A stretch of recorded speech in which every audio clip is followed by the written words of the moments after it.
Hey, good morning, Eastern Oregon, and welcome to this May 9th version of AM Live on EOA, your connection to Eastern Oregon and on the EOA network. And here in a bit, we're going to have Kenn Wheeler, who is the Associate Professor in the EOU Theater Department with us, talking about the new show that's coming up. Cool. Yeah. How are you? It is First Friday. It is First Friday. And it's May 9th. May Already. 9th. Yeah, it's just flying. We have like 2.5 months until Shrine.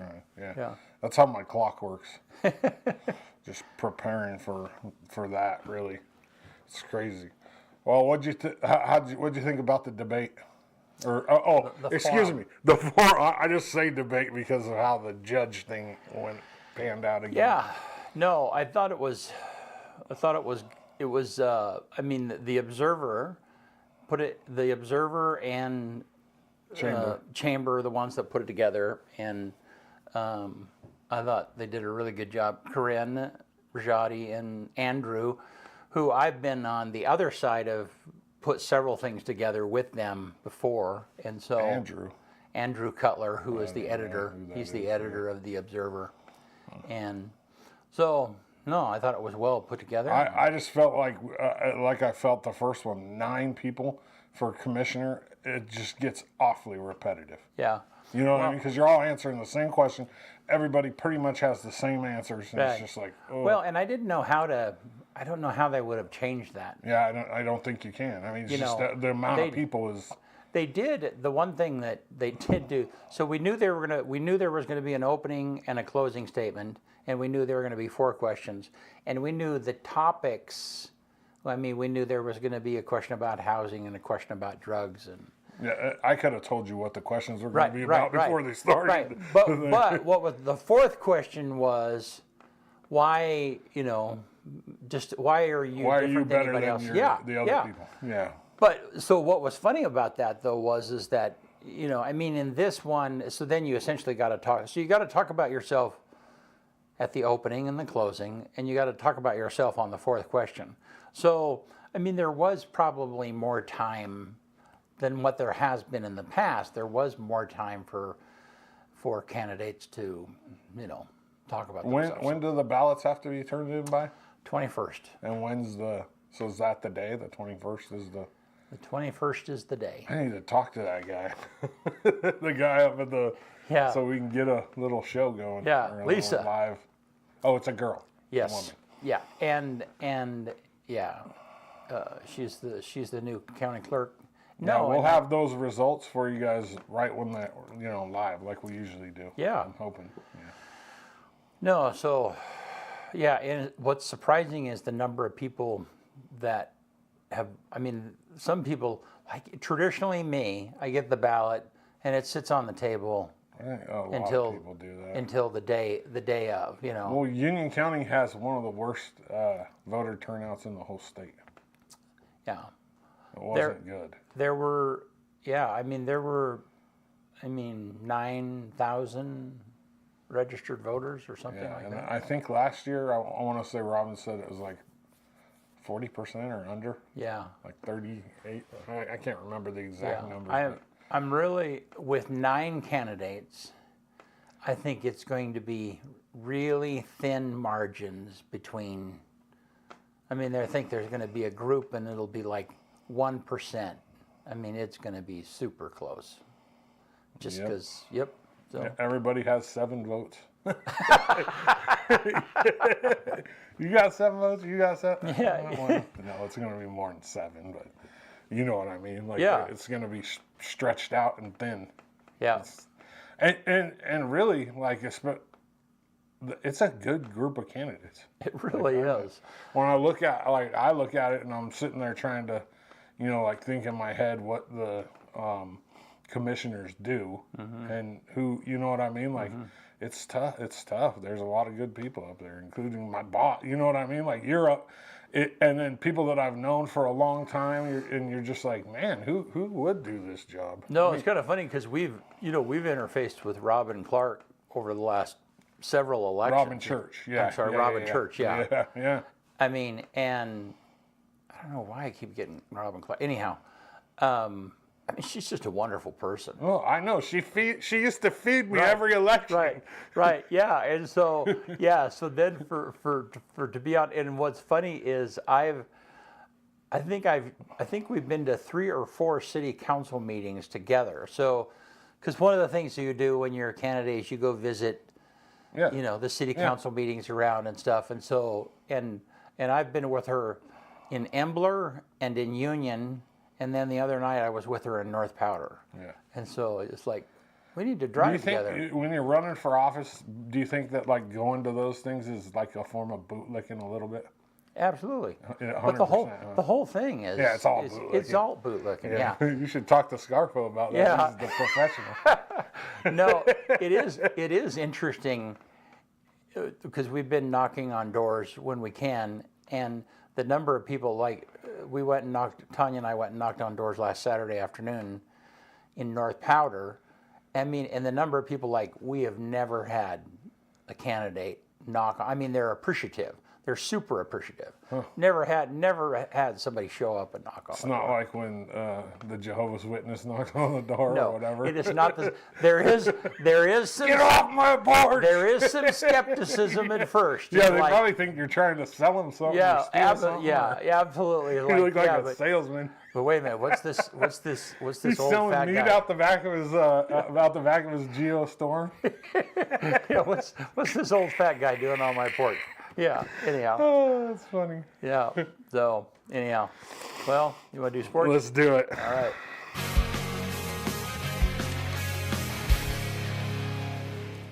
AM Sports Report brought to you by Rock & Sons Tire and Auto. If you have anything that you need done for your vehicle, go see JB and the boys. I don't usually talk about BMCC sports, but I'm going to for just a second today because BMCC baseball, which we have 3 LeGrand kids that played here at the high school last year, playing for this team. They swept Columbia Basin yesterday. They're 24-20 on the season and 17-9 in the NWAC, and they made the playoffs with that sweep for the first time since 2009. Wow. Which is awesome. Jay Scow, who is one of the LeGrand guys, is 2-0 on the season. He has 7 saves, and he has the lowest ERA on the team, 2.25. And he's been real good for them. Logan Williams hit his first college home run a week and a half ago. Sam Chachis has seen some innings on the mound as well, and man, it's just cool to see these LeGrand kids doing well at the next level. LHS baseball lost both games to Pendleton last night, 5-9 and 2-5. They are currently 11-7 overall and 7-3 in the GOL. They are ranked 14th by the OSAA. They play Pendleton this Friday over there at 2-4 in another doubleheader, and this is basically going to decide their GOL season. I mean, if they sweep Pendleton, I think they're in a tie. If they lose one of the games to Pendleton, Pendleton wins the GOL. But as of right now, the Tigers baseball team is in the playoffs, and I think regardless of what happens with Pendleton, we'll still make the playoffs. LHS softball was canceled versus Vail on Tuesday. They play Pendleton on Friday in a double header over there as well. Those games will wrap up the ladies Tigers season. Right now they're 17-1 and then 9-1 in the GOL. So the games versus Pendleton will decide the GOL on Friday. The Pendleton is our only loss on the year, so we split the first time we saw them, and these Lady Tigers are looking to win the GOL. They're ranked 4th in the state, and they're going to make the playoffs for sure. EOU Track and Field heads to Klamath Falls on Friday and Saturday for the CCC Championships. The women are ranked 23rd in the country, and the men come in at 11th in the country. So, I mean, I would assume head coach Ben Welch's hopes are high for this CCC conference meet, and as they should be. They're good every year. One of the things that I love about Coach Welch is just his passion for his team and passion for the sport of track and field. He's just super passionate, and it's awesome. EOU's fortunate to have him. The national tournament is set, and the CCC champion Mountie softball team, tournament champion, is the 1 seed. They'll travel to Lawrenceville, Georgia, and they will play the winner of Spring Arbor, who's the 5 seed, and SEU, Southeastern University in Florida, who's the 3 seed, on Tuesday, May 14th. The other teams are Missouri Baptist, who's the 4 seed, and Georgia Gwinnett, who's the 2 seed. Georgia Gwinnett's the host as the 2 seed, and there's 10 pools across the country for this tournament. 8 out of the 10, the number 1 seed is the host. Two of the 10, the number 1 seed is not the host, and I don't like that because home field advantage is huge. So we go into this as the number 1 seed, EOU, but we're playing on Georgia Gwinnett's home field. And I mean, I don't know why they do this, but they set the tournament sites before they do the bracketing and the seeding. So, I mean, you can't change it after. So Georgia Gwinnett comes in as a 2 seed and gets to host it and has home field advantage. Not a big fan of that. I think if you're a 1 seed, you should have home field advantage, and it should be at your complex. But I don't know if EOU's ready to handle a tournament like that yet. I don't know if we've ever even applied for it. I think the process is you put in an application and then they decide based on your facilities. Anyways, that's the AM Sports Report brought to you by Rockin' Sons Tire and Auto. Go see JB and the boys. All right. Yeah. Good stuff, man. Yeah, it's exciting. That Mountie softball team's good. They got a chance to make a run. I mean, they won the tournament in the best conference in the country. Yeah. Fun. Good stuff. Oh, let me add, too. Yeah. Tomorrow, head coach Nicole Christian on the sports show, and I'm thinking at least 1 player, maybe 2 players. So we're going to sit down and talk about the conference tournament and the national tournament. Cool. Yeah. All right. Let's look outside. It's Man, nice out there. the sun is out. It's beautiful. I know my sweatshirt was almost too much this morning. Yeah. No, it was. Yeah, it's gorgeous, and it's supposed to get up to like, what's the weather graphic here? It's supposed to get up to 71 today. It's a golfing day. It is a golfing day. Yeah, Dana, I'm sure is excited about that. Yeah, he's having a putter demo today at 10. I don't remember the name of the putter, but get out there and go see Dana out at the beach. Yeah. Go back to that for just a sec, Gabe. So it was 70, and then 76, 81 Saturday, 80 Sunday. It's going to be a beautiful weekend. Yep. Yes, sir. So that's It's tough to beat. Yeah, that's It's going to awesome. be a beautiful weekend, and we don't have any sports at home at all. 0.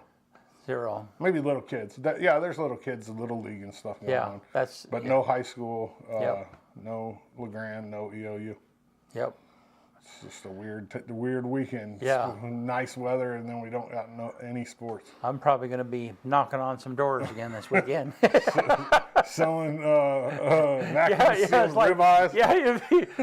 What would be funny would be like to just have a whole bunch of pots and pans, Yeah, or vacuums. Yeah. Yeah, and show up and then actually I'm a candidate. Yeah. Have you ever seen that guy with the cleaner, the hat that just goes off? It's on social media a lot, but he cleans their shoes and their porch, and he shows them all this stuff that could clean, and he does a comedy skit with it. Yeah. He became a millionaire off of that. Well, you know what? I had heard that. You know what vacuum sales guys would do in the past is they would have the vacuum there, and they'd ask if they could do a little demonstration, and then they'd get inside the house and they'd dump a whole thing of dirt right on the carpet, and of course the woman of the house or whomever was at the door would be like, and then they'd vacuum it all up right then and there. Like, yeah, you'd get yourself killed that way right now. So, all right. Well, in just a minute, we will have Kenn Wheeler, a good friend of mine. We've been in shows together in the past, and he is the associate professor from EOU of theater, and he'll be with us right after this.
All right, we're back.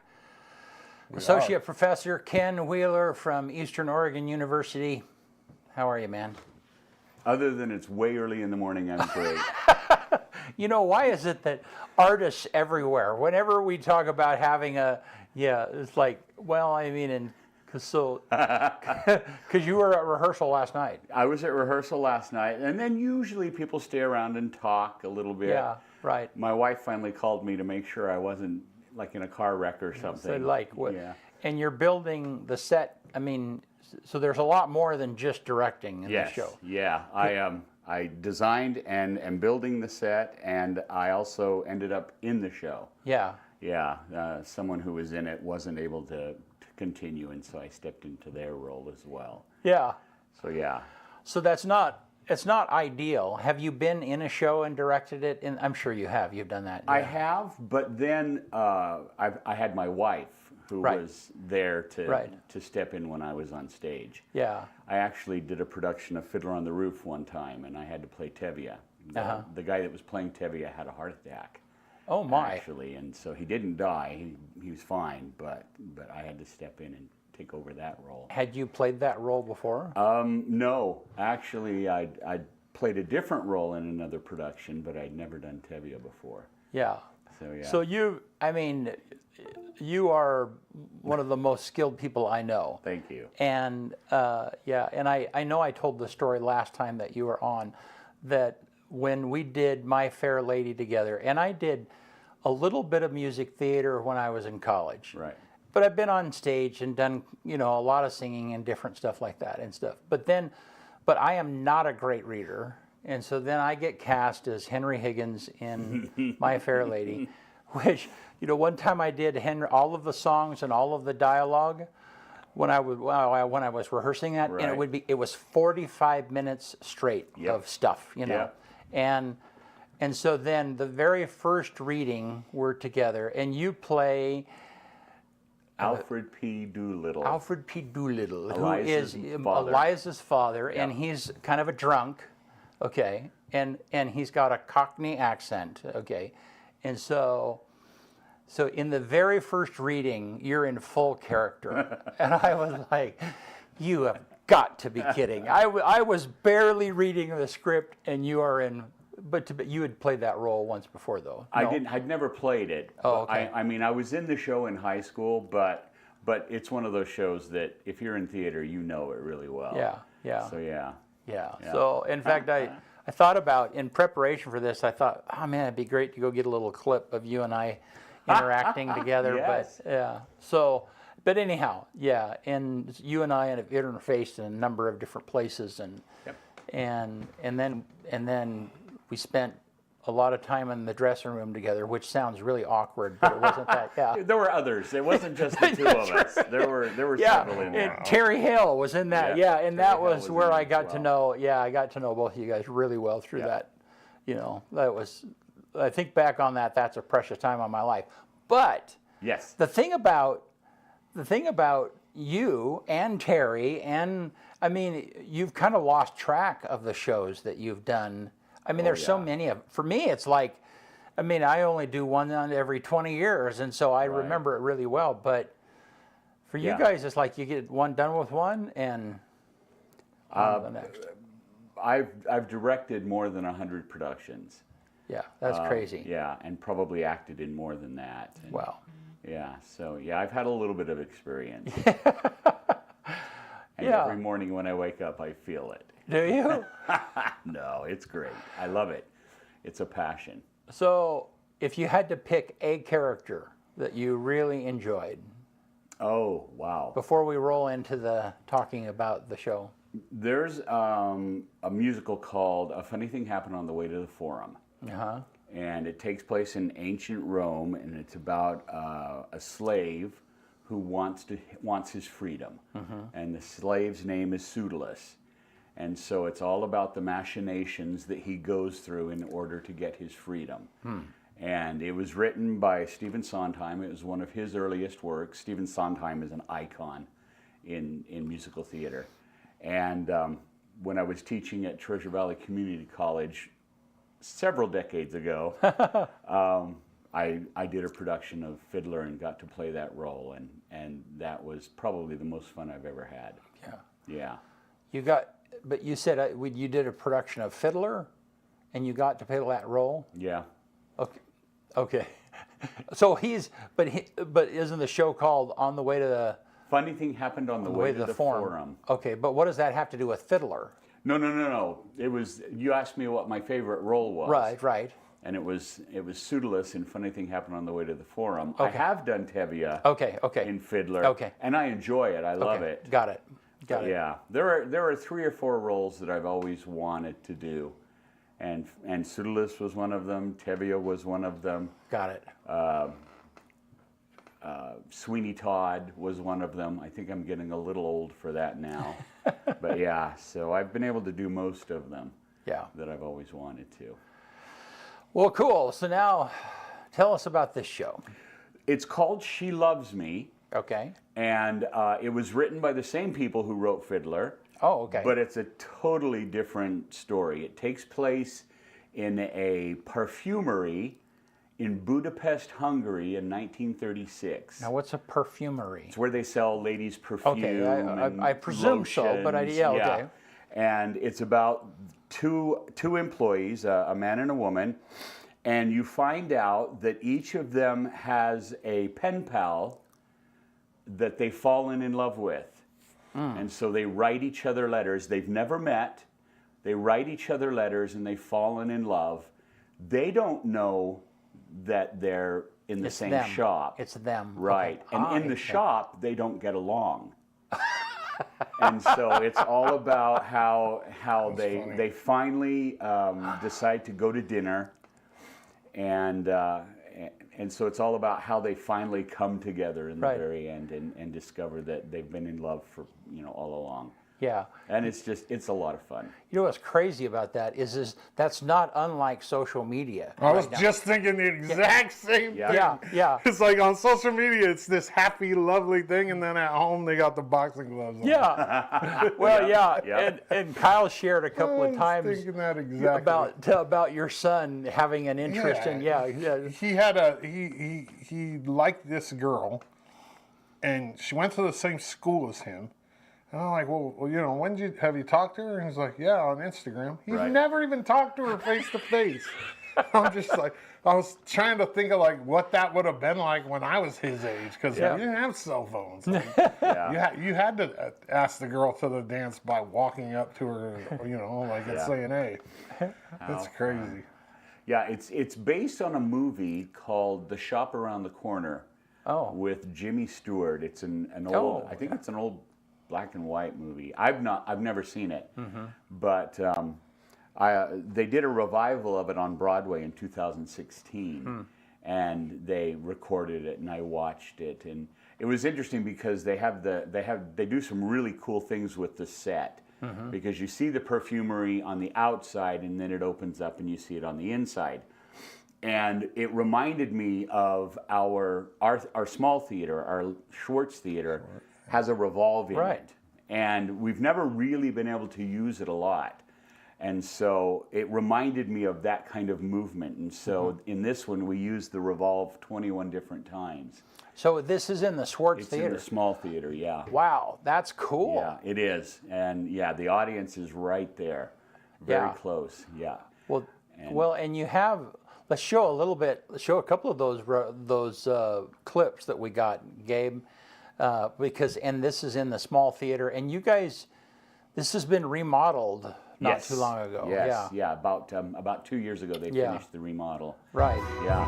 And if you had been in the Schwartz Theater before the remodel, you won't recognize it. Yeah. Because you used to have to walk down into the space. Yeah. And now it's just level with the regular floor. Yeah. But here they were rehearsing one of the dance numbers. Yeah. Heather Watson is our choreographer. She's amazing. So, she is, and she does a tremendous amount of stuff. Yep. And then play that other clip. This is you doing all night till dawn lit up the sky. And now in these clips we don't have any walls up, but now we've got 10-foot walls for the outside and the inside of the perfumery. Wow. And then we have walls that are on platforms, rolling platforms, Right. that go around the theater. And on one side, they're painted to look like a cityscape, and then on the other side, they're the other scenes that we need. And so we'll be rolling things into place and then revolving them around for their scenes. And it's going to be really cool. So the background, the set of the background is going to flip one way or the other, right? Is that what? Or The perfumery is permanent, and Okay.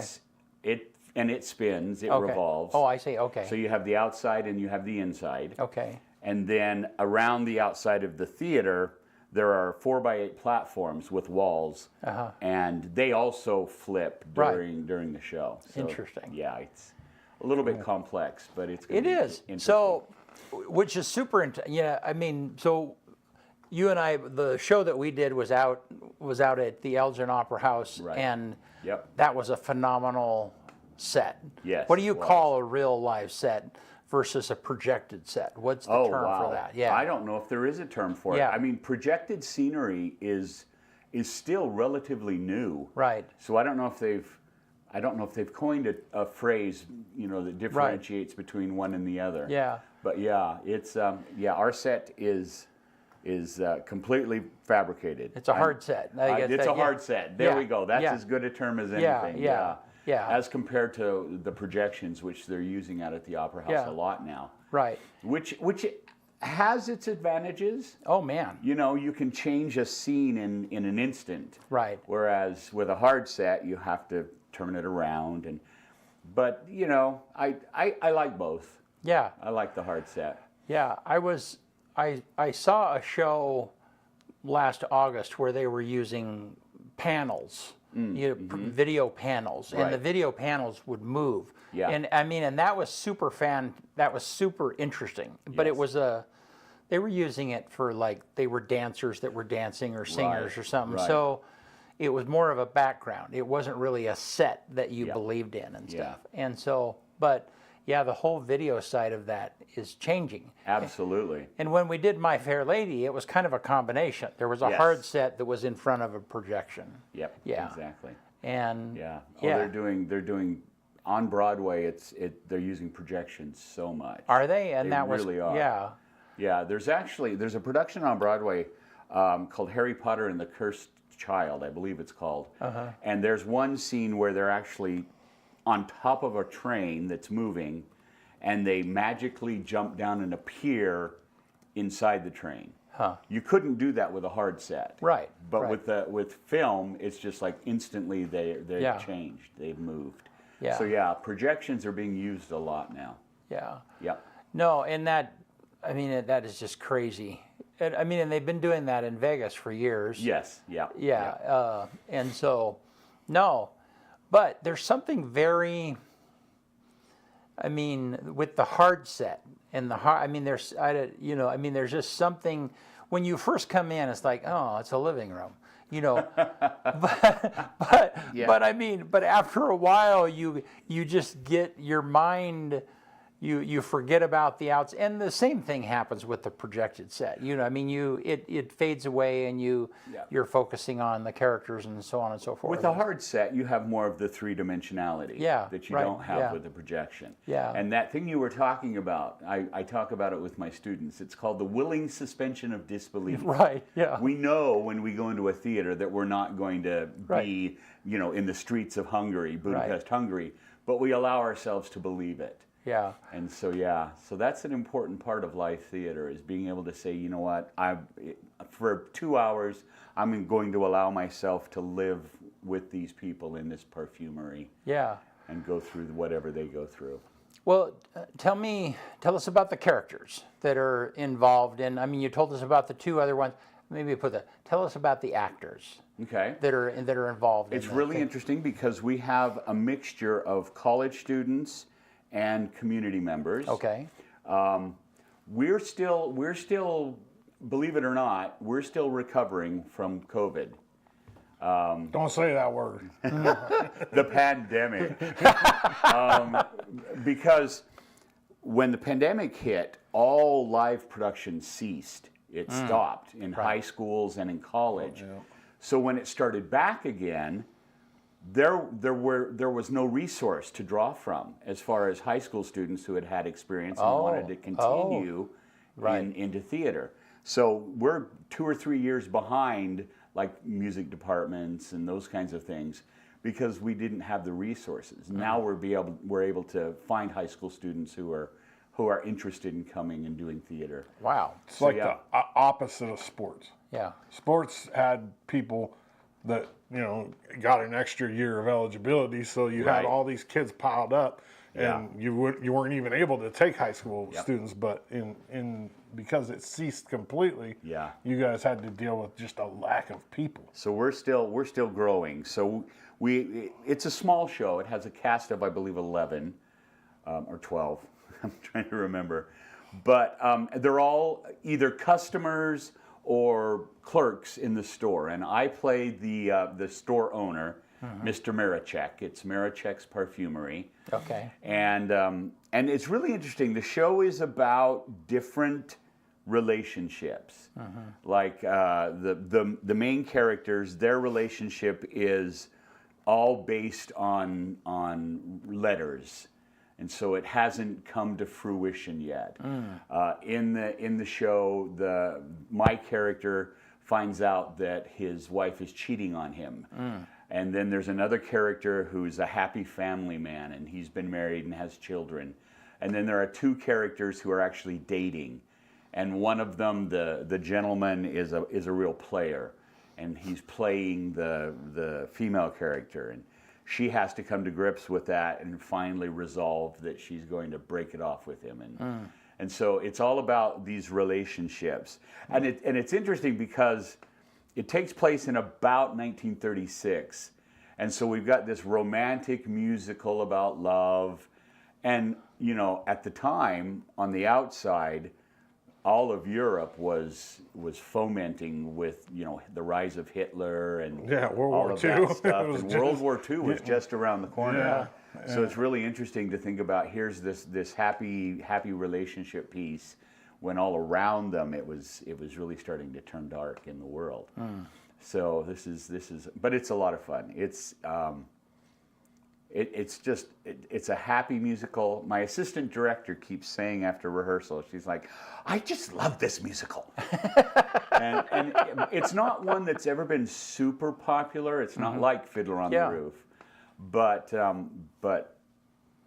people are just going to love it. They're going to really love it, and it is very intimate. The theater only holds about 95 people, and so we have people acting right up to them. We have somebody riding a bicycle on stage. So it's a lot of fun. Oh, it sounds great. Yeah. And like I said, we have college students and we have community members. We have several people that I've worked with out at the Elgin Opera House. Hunter Adams, who's a mainstay at the Opera House, is playing the player, the clerk who's and then Grant Deem, who is still in high school, is playing the teenage role. There's a teenage, he's a delivery boy who by the end of the show gets an advancement and ends up being a clerk. And then we have several of our customers who are alumni, and but we have probably the most. We have a large number of students. Our gentleman who plays George, which is the lead, he's doing his senior project. He's graduating this year, and so this is his senior project and his love-hate interest. Yeah. Anyway, George is played by an actor named Nick Avisi.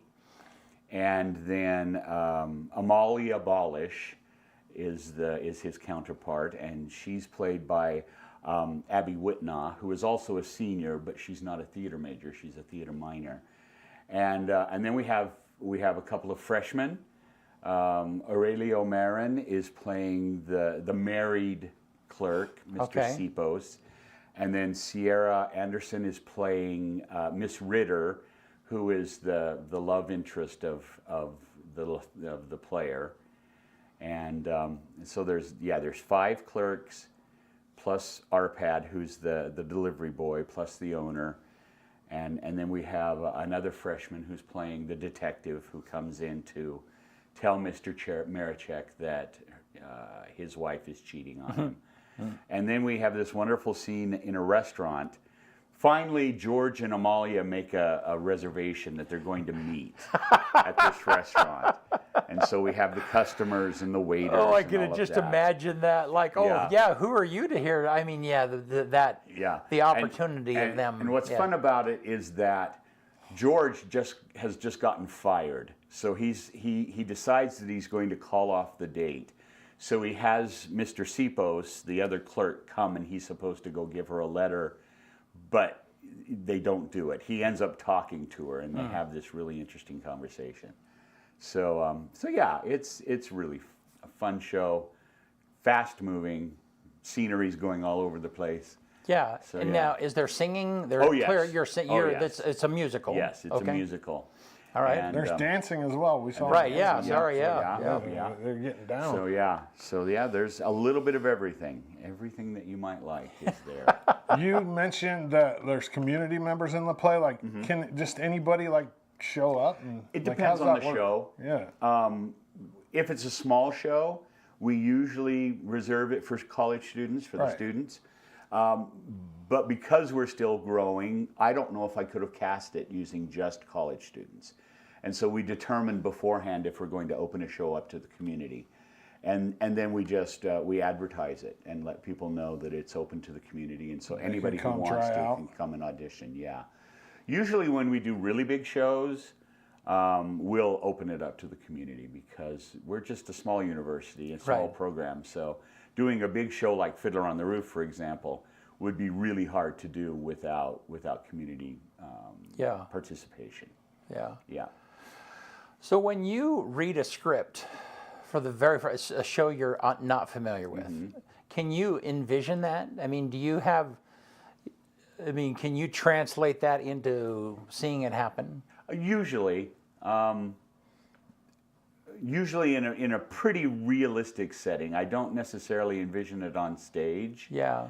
The first thing I do is I listen to the music, and if I okay. really enjoy the music, then I'll look at the script. And it's kind of interesting because I'm a pretty conservative person for theater. So when I read a script or when I listen to the score, the soundtrack, there may be times where I really like the soundtrack and then I read the script and I'm like, no, that's not quite for me. But it just depends. But Yeah. I can, as I'm listening to it, I try to have, I have the cliff notes. Used to have them on the albums and the CDs where you could follow along and get an idea of the story. So when I listen to a show, that's kind of what I do is I look at the cliff notes and I envision it. I usually envision it in one of two theaters, either a small theater or a big theater. Yeah. I mean, reading a script isn't far from like reading a book. Yeah, Because exactly. you're envisioning all that Yeah. in your head. I mean, at least if you're an active reader, some people just read and aren't active in the book. But Yeah. if you're an active reader in the book and you like truly like embrace it, Right. you're doing Yeah, pretty much the same. Pretty thing. much the same. And most scripts also include stage directions. Oh, So okay. not only do you get the dialogue, but you also get kind of the action of when people enter and exit and that kind of thing. Like Susie Q enters stage left. Yeah, That's what exactly. we're talking about. Right, and that's the part. It just makes me dizzy. I mean, it's like, I can if I hear it or I see it, of course, then it's easy to absorb or whatever. Right. But I mean, when we're working on My Fair Lady, and all of the blocking, you have some kind of a shorthand in your script, Right. and you're trying to memorize so you're trying to memorize where you're supposed to be and what you're supposed to say at the same time. Yep.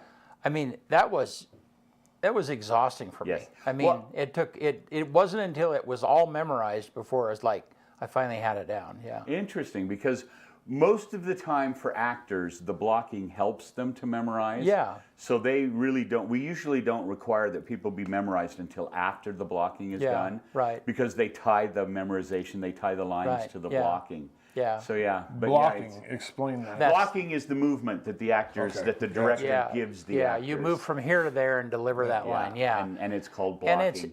it's all super specific because it's the way your face. I mean, it's Oh yeah. Facial expression, everything. Like, well, that's kind of in the line. You kind of figure that out. But Right. but That part usually comes a little bit later in the process. The blocking, and it depends. There are some directors who just do really general stuff. Like I've had a director who said, just move when you feel like it, and I'll see if I like it.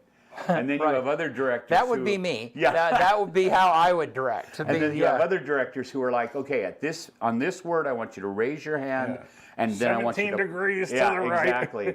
And usually actors like the freer director who give them more opportunities. When You can be creative that way. yeah, you give them more creative license. Yeah. I usually tell people, I'm creating a circle, and I want you to work within that circle, and the only reason I'll stop you is if you go outside of that circle. Yeah. So yeah. Yeah, I remember. So Mike Frazier directed My Fair Lady, and we had this. There was this one scene.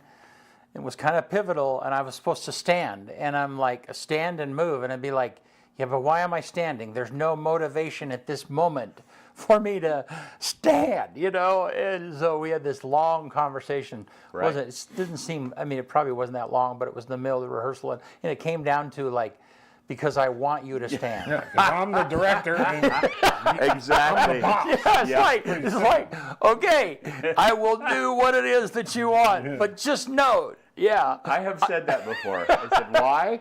Because I want you to. It's like, And it's okay, basically like, you need to find the reason to do it. That's your and that's job. all I needed. It was like, okay, Yeah. I can get, and so then as an actor, I had to create some kind of an emotion, like, of course I'm going to stand at that moment. Yeah, that's you how know. it works. Yeah. So it's a strange animal. It really is. Oh, it is. Yeah. Yeah. And it's great fun. But as a director, I would prefer to have people make choices, and then I would say, you know what, that one doesn't quite work. Let's try something else. Yeah. Rather than to have them just stand there. And I'm Right. like, give me something. I need something. I need you to react here. Yeah. So yeah. So I would prefer an actor who does crazy things, and I have to say, And pull try it back. stuff, yeah, pull yeah. it back. Than Yeah. someone who just stands there. Yeah. Well, 'cause- like on TV and movies, if people didn't ad lib, it would be boring. Yeah. I mean, a lot of it wouldn't Yeah. be as cool as it is, like especially comedies. Yeah. The ad libbing, like, or adding stuff in, the actors and actresses puts that extra flair on it. Yeah. The difference between that and stage is stage actors also ad lib a little bit, but the problem is usually what happens with an ad lib is you get an actor reaction rather than a character reaction. Like somebody ad libs and suddenly everyone's laughing on stage, and it distracts. in film you just cut and I was start speaking again. more like not ad lib verbally, and I Right. don't know what the word is, but ad lib Oh, like motion right. as well. Yeah. You know what I mean? Nope, you're Do absolutely something right. a little out of the ordinary, and it adds Yeah. a little flair. Or, Yep. Yeah. Yep. I don't know what's the word for that. Blocking. I don't know. Ad blocking. But what happens is when you do multiple shows, it's a little creative, but you end up doing it the same way every time. Yeah. Because you're the actor is across from you. They got to know when to come in. They got to know, okay, when is that person through speaking, Right, and when do right. I start my line? You know, and Yeah, and in a long run show, it's not uncommon for actors to say to another actor, "I want to try something different tonight." Right.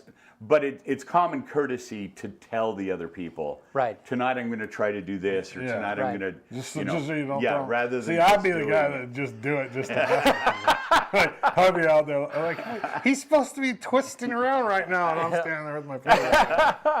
Yeah, yeah, it was there was a time that, and when you work with somebody, Renee Wells was the one that was Eliza in My Fair Lady, and you do the same scenes so many times, and we had so many stuff together.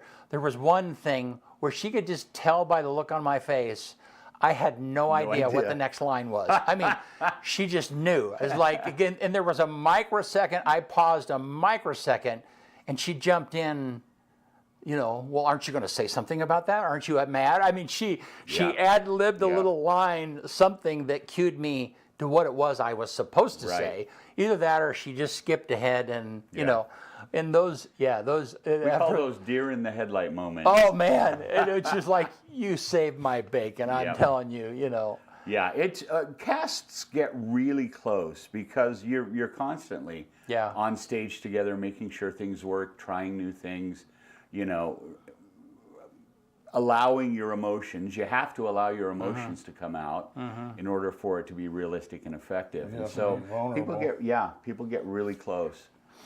Well, and what's interesting to me is that once you get all this down, the line and the facial expression and the blocking and all of that, it feels mechanical.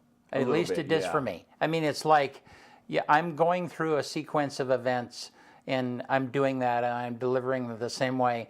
And then, but afterwards, the audience would come as like, I was so convinced that you were a jerk. You know, I was, because Henry Higgins is just he's just an absolute turd. He is, absolutely. And so when they were convinced that it was like, oh man, it felt super mechanical. Yeah. What I teach my students is the key to that idea of spontaneity. Yeah. They call it the illusion of the first time. Yeah. We've rehearsed it Right. 50 times. Right. But the audience needs to feel like it's happening for the very first time. And so I teach my actors that the key to that is really listening. Because it's very easy when you've done it over and over and over again to kind of zone out. Right. You know, it's like, I don't have a line for, 3 minutes, so I'm just going to sit here. Right. But I teach them that you actively listen to the other people on stage. Right. And react and And you react, and then you react naturally. Yeah. And it works that way. But yeah, there is a certain amount of. I have certainly had nights where I'm like, you know what, I'm just phoning it in tonight. Yeah.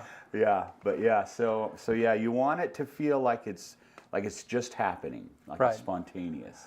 Well, and I was thinking earlier when I started doing theater in high school, the thing that you figure out is that every action that you do, you might feel like you're overacting and it's really big, but the reality is that it just looks totally flat, Yep. whatsoever it might be. Exactly. Yeah, and so as an actor, you feel like you're overacting, and you're just like at base level. You are just being convinced. I mean, you're just barely convincible that you're actually that person. Well, you know? and that's the fun about getting an audience, Yeah, because right. when you're on stage, it's an interaction with the audience. Yeah. You can tell if the audience is buying what you're doing or if they're not. Yeah. And you have to be careful as an actor that you don't go over the top and don't do too much.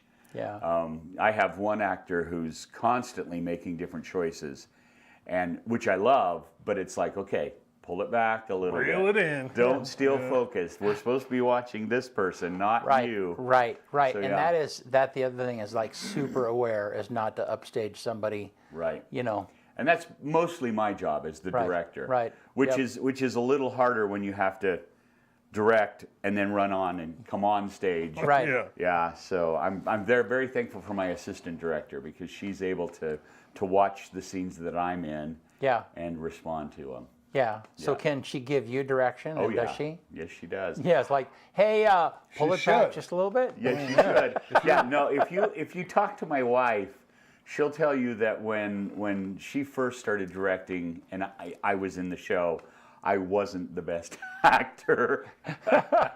But I've learned that, You weren't compliant. Or I was arguing with her, and it's like, no, you don't argue with the director. So yeah, but I've gotten better. Yeah. So, yeah, I even take direction from my assistant director. Yeah. Well, all right. So I want you to just do some different characters for me before we quit. Yeah. So let's do a little bit of Eliza's father. And I'm sorry. Let's see. I have to remember. I don't even know if I remember the lines. Well, and you don't even need the line. Just give me a I go into a Cockney accent, and then I talk like this, and I make it sound like I'm from the streets of London. That's right. Alfred P. Doolittle is my name. All There. right. How's that? That's good. All right. So now do a little bit of Tevye from. Okay. Yeah. So, let's see. Dear God, you made many, many poor people. I understand it's no shame to be poor, but it's no great honor either. So yeah. All right. And in this show, I'm kind of very proper, and he talks like this, Mr. Marichek, Mr. Novak. You know, You're a perfume shop I'm owner. a perfume shop owner. In the 30s. So, So I have a 3-piece suit and everything. So yeah. That's the picture that I see in my head when I think about that clothing store that was in La Grande in the 50s. I can't remember what it was called, but you just think like a proper guy in like a 3-piece suit sewing. Yeah. All of the clerks are in suits and dresses and everything. And they actually, it's kind of fun. They actually have this thing that whenever anyone leaves the store after making a purchase, they sing a song to them. You know, they're like, thank you, madam, please call again, do call again, madam. And so that becomes a rotating thing in the show. Wow. So it's fun. But yeah.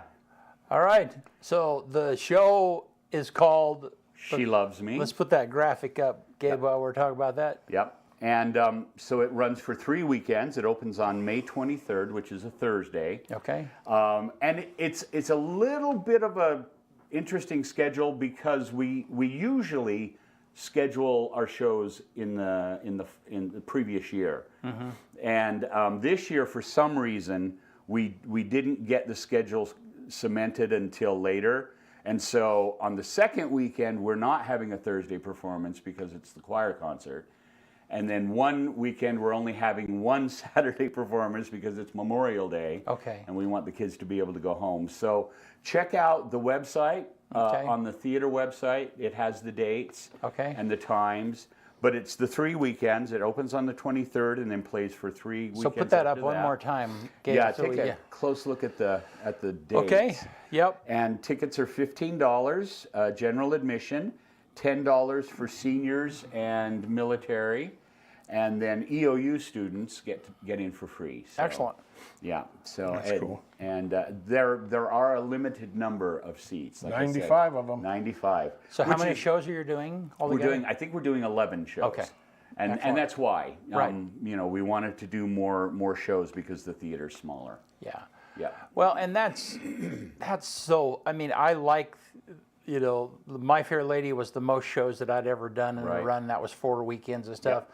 But man, you get really close to people. You do. You do. I mean, your cast and friends, and that's the highlight of, for me, is the relationships that I built and those memories and moments, and you know. It's kind of interesting because there's a difference in philosophies. Some actors and teachers are like, it's all about the process. It's all about the rehearsal. It's all about that.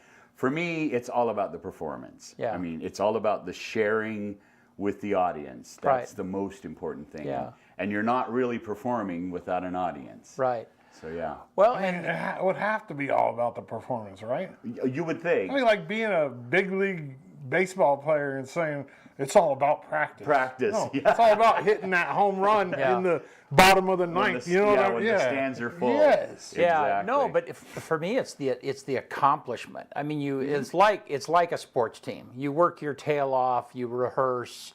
You know, everybody knows their role, and then you have the big game. You know, only you have 12 games. You know, I mean, And the win is the standing ovation. right? Yes. Yeah, That's the win. yeah. Right? Well, Yep. and the first win is just that. Okay, hey, we got through it all. There was flow. There was no major, you know, Mistakes, the no audience problems. didn't know that anything went wrong. You know, I mean, that's the first win. Yes. You know, and so Yep. yeah, and then they just keep getting better from there. So yeah, Absolutely.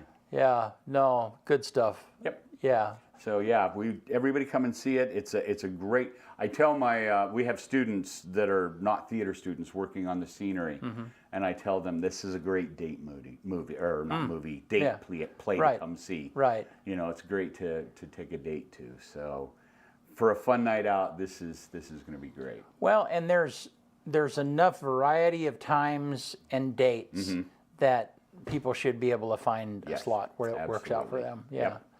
All right. Well, Ken, thank you so much for being you. here, Pretty and awesome. No thanks problem. for being a dear friend. Yes. I treasure, you know, I mean, you can tell by the way I talk about that moment that it was, you know, it was really precious for me. Great So, memories. Yeah. Absolutely.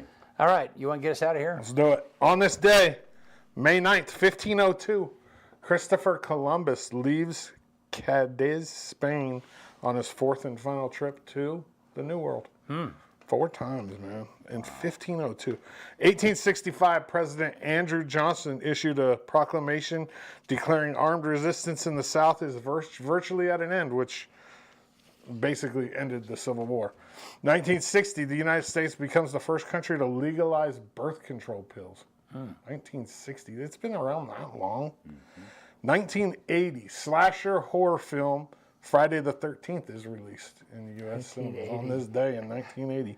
And then 2022, on this day, an Andy Warhol painting portrait of Marilyn Monroe sells for $195 million at a New York auction, and it's the highest price ever for an American artist's work. That's a lot of money. $195 million for a painting? On this day in 1994, the #1 movie in America was The Crow. And the crazy thing is Brandon Lee died during the filming of this movie. Oh, that's right. Yeah. He got shot on set, and it was a firearm malfunction. There was a piece of blank. From the previous shot. The tip of the bullet was still in the gun, and the really? blank shot the tip of the bullet out. And and he only died because it hit a major blood vessel. I mean, he would have lived if it wouldn't have hit that particular spot, but it ruptured a major blood vessel, and he died on set. It's crazy. The quote of the day comes from Albert Einstein. We cannot solve our problems with the same thinking we used when we created them. One more time. We cannot solve our problems with the same thinking we used when we created them. All righty. Yeah. EOU softball head coach Nicole Christian tomorrow on the sports show. And at least one of the players, I'm not exactly sure who I'm going to have yet, but they're getting ready to head to Lawrenceville, Georgia for their, I think it's the first time they've ever been a #1 seed. Wow. Maybe second, maybe in 2000. Wow. I'd have to ask Nicole, and we'll find that out tomorrow. But this team is really good this year. It's real good. It's different. I've been saying that all year, and it's super exciting. Yep. That's great. Yep. All right. Thank you, Ken, for jumping in with us this morning. No problem. Yeah. Really appreciate it. That was fun. For Yep. sure. Yep. And thank you, Eastern Oregon. We'll see you soon.